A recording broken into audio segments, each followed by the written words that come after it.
You wake before dawn, and Pompeii already has fewer hours left. The city is still breathing, but the mountain has changed. At the baker's oven, breakfast hides the first warning underneath. Flour falls like snow, and nobody understands the deadly rehearsal. A tremor shivers through bread, counters, teeth, and borrowed time. Outside, merchants reopen stalls because ordinary hunger still demands normality. Fishmongers argue silently as Vesuvius exhales a thin gray thread. The rich notice smoke from balconies, the poor notice customers. In Pompeii, danger begins politely, between figs and fresh bread. Then the forum stones twitch, and every bargain pauses mid-gesture. Priests lift offerings toward gods who give no clear answer. A slave steadies marble, knowing masters call fear bad manners. Near the fountain, children chase dice beneath a listening volcano. Another tremor cracks a wall already wounded years before quietly. The city repaired old scars, but ignored the living mountain. In the baths, steam hides rumors better than expensive perfume. Men reach for towels as pool water ripples without wind.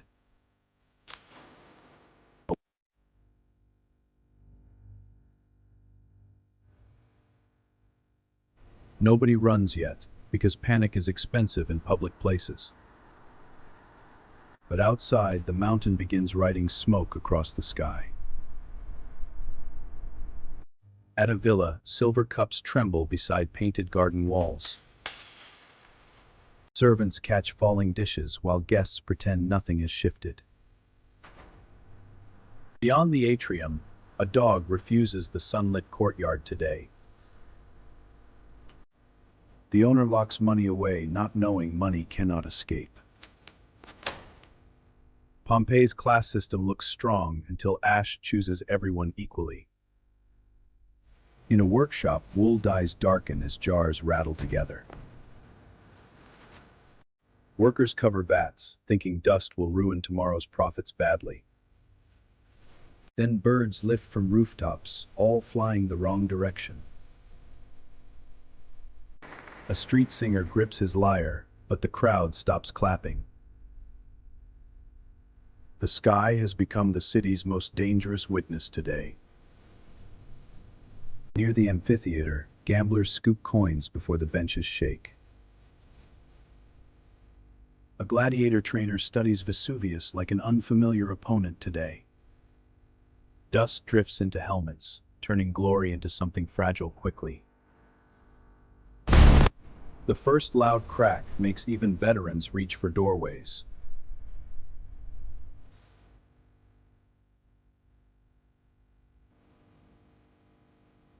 At the city gate, traders argue whether roads remain safe.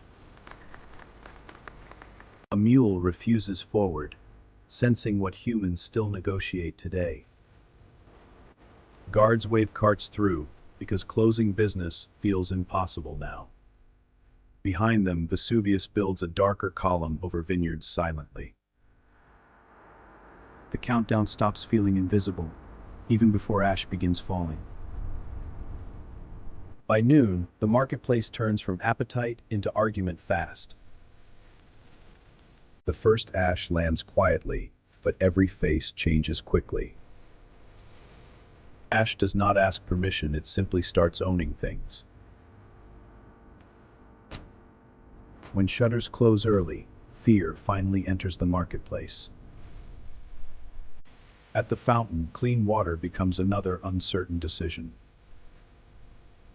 Thirst begins bargaining with fear before the ash grows heavier. The baths feel safe because danger waits beyond the door. Comfort collapses first in places built to deny danger. Servants move first, because servants notice consequences before pride. villa gate opens, but refuge already has rules. Inside wealth, fear sits differently but breathes identical ash.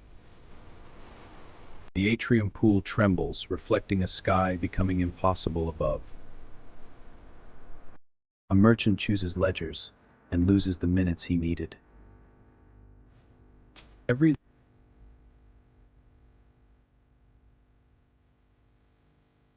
Outside, carts jam streets that were never built for panic.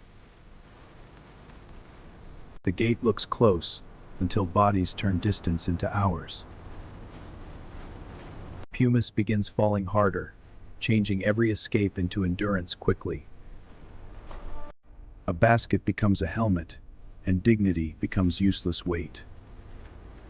In alleys, strangers trade space for one more breath together. Then the roofs begin answering the sky with cracking stones. Shelter saves some people, then starts choosing differently under weight.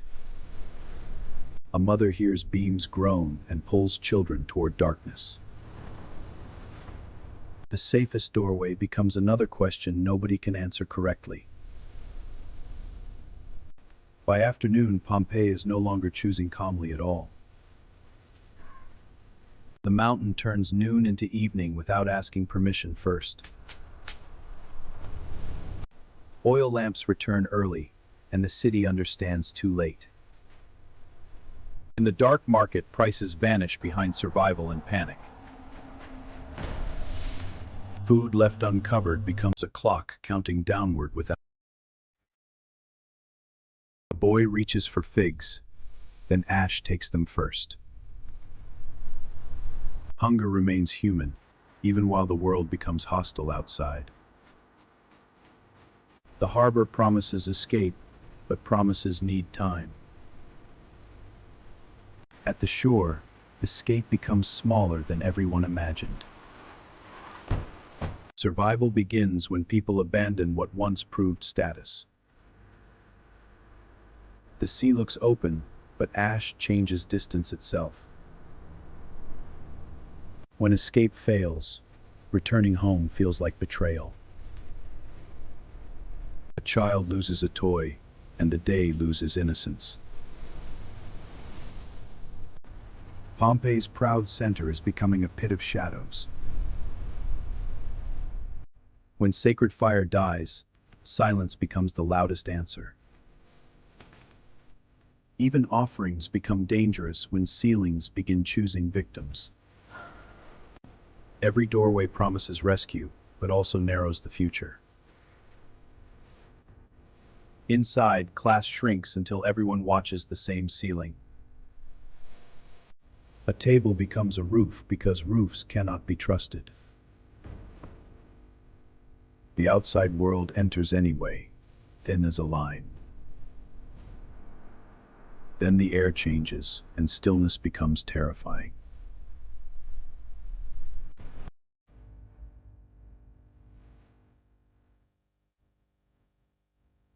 The wind arrives first, carrying news no one survives calmly. The sky comes down as a wall, not weather. After the roar, Pompeii becomes quieter than stone. The disaster destroys Pompeii, then begins preserving everything. Bread waits for customers who will never return again. A meal becomes a message from the final afternoon. Centuries later, silence becomes evidence under careful human hands. Pompeii returns through walls, tools, meals, and unfinished mornings. The bodies vanished, but the spaces they left remained. Archaeology finds not monsters, but ordinary people interrupted. Their final day feels ancient only until it feels familiar.